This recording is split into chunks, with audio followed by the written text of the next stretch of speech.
on? Is it on? I can't. Oh, okay.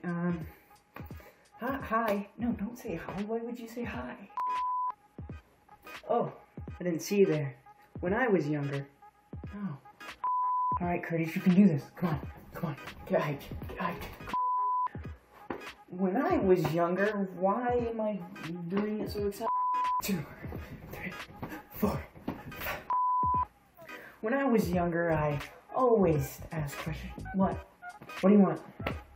No, get out. I'm doing a thing. I can't do that right now. No, I'm doing a type person. No, I can't do that. Just leave, please. Oh my gosh. You are the tech presenter. Give the presentation. Can I hear it alright? Is that alright? I'm actually gonna check it out.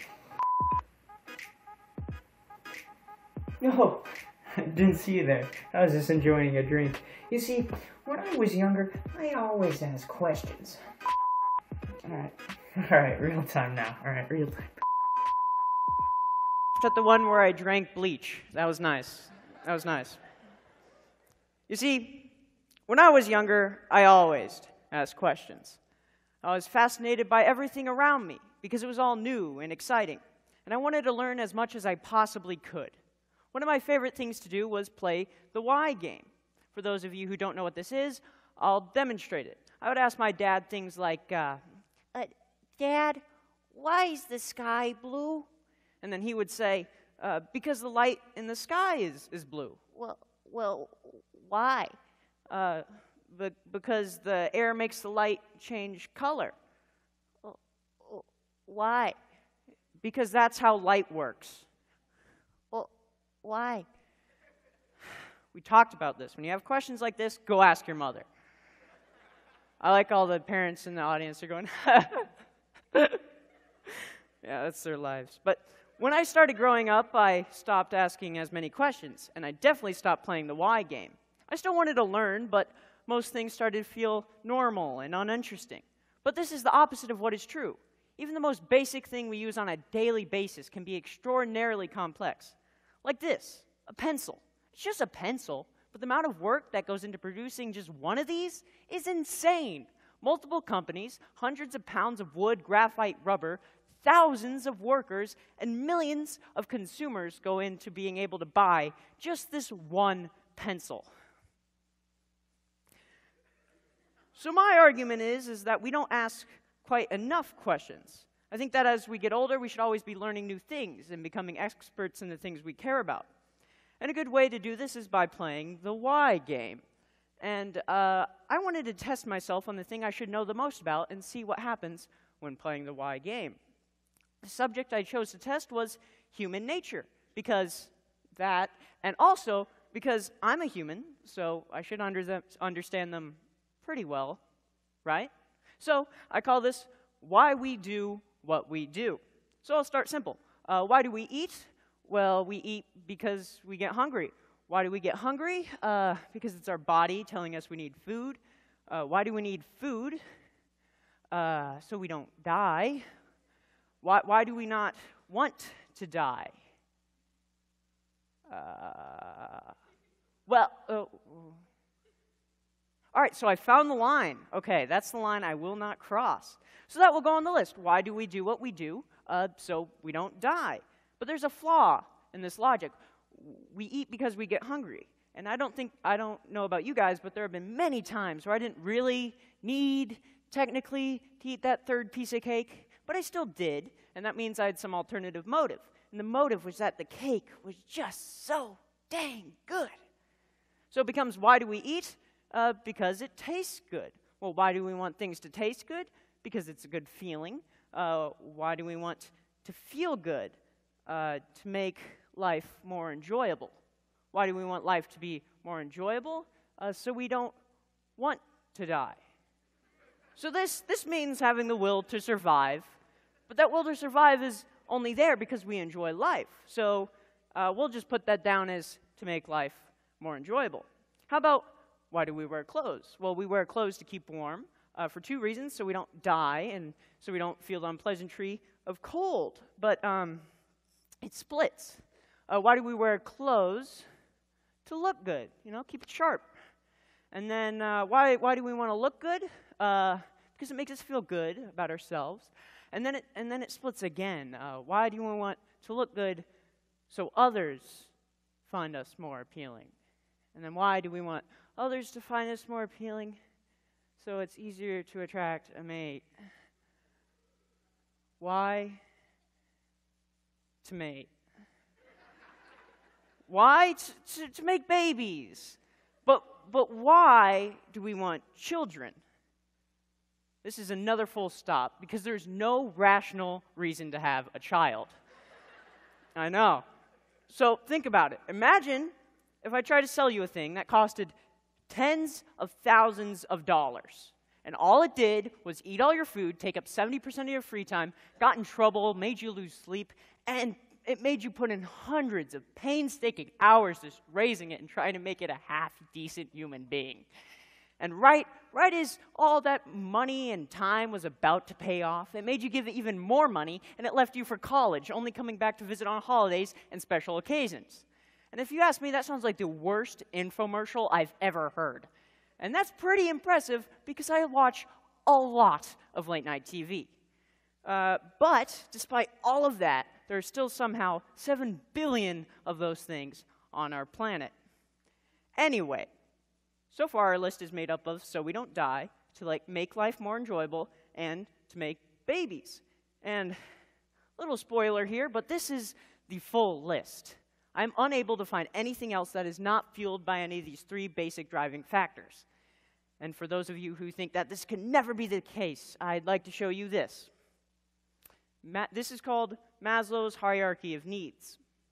This is basically a set of 5 human needs. The needs at the bottom are more important, and in order to work your way up through the levels, you need to work your way up through the pecking order. The first need is physiological needs. These are things humans need to survive, such as food, water, air, Wi-Fi, etc. The safety needs are having an abundance of those physiological needs. Love and belonging is the need to have relationships, and such as loved ones, friends, family. Self-esteem is respect among others, as well as self-confidence. And the final level is self-actualization. This means you have become the best person you can be and feel completely fulfilled. And when I found these, I realized that they parallel my 3 answers of why we do what we do. The first 2 levels are things humans need to survive, or so we don't die. The love and belonging is the need to feel loved, and the best way to feel this is by starting a family, or to make babies. And the top 2 are makes you feel good about yourself, or to make life more enjoyable. So what does this all mean? Heck if I know. All I know is that I need to include research in my TED Talk, and this was the first thing that appeared on Google Images. But that does not mean I think it's a broken system. I still think that we can explain anything we do using one or more of these 3 basic explanations. And if you don't believe me, I'll prove it. Why do we have friends? So we can build relationships and share experiences, or to feel good, but also so we can have people we depend on in case we need help or get in trouble, like if we get mauled by a tiger, so for survival. Why do we grow? So we become stronger and smarter to live on our own, as well as to physically be able to make babies. Yay, puberty. Why do we grow up? So we can lose imagination, to set more realistic goals. I know it's sad, but it's true. So we don't die, and also so we feel good when we achieve those goals. How about, why do we give TED Talks? So we can share our ideas. And, why do we want to share our ideas? So we can make the world a better place for ours and others' enjoyment. You're welcome. But then it splits. Why do we give TED Talks? So we can perform in front of people. Well, why do you want to perform in front of people? To show people how intelligent or witty you are, And then why do you want people to know you're intelligent or witty? So others find you more appealing. Why? So it's easier to attract a mate. Why? Why? To make babies. Call me. It's toll free. Now, it's one thing for me to stand up here, sprouting out from a script and with pre-made slides, but I want to do a little bit of improvisation. So I want you all to think of a question relating to why we do what we do. The question could be anything like, why do we wear socks? Or why do we listen to music? Or what's the meaning of life? Just easy stuff like that. So does anyone have one they would like me to try? Because we're low on time, so just shout them out. Why do we brush our teeth? So our breath doesn't smell crappy. Why? To get friends. Why? Feel good. Or, if you're like making out with someone, they're like, ew, no. So the baby's one as well. And I mean, I guess you could die if you don't have teeth and they fall out. So anyone else? To have fun, to find new friends, so to make life more enjoyable. Also, if those friends are of the opposite gender or same gender, that one. Any others? Sorry, what was that? Why do we listen to people? So we can learn, so we can, so we can learn, so we can become more presentable and know more stuff to attract people, but also to feel good just because, like, I'm smarter than you, so that.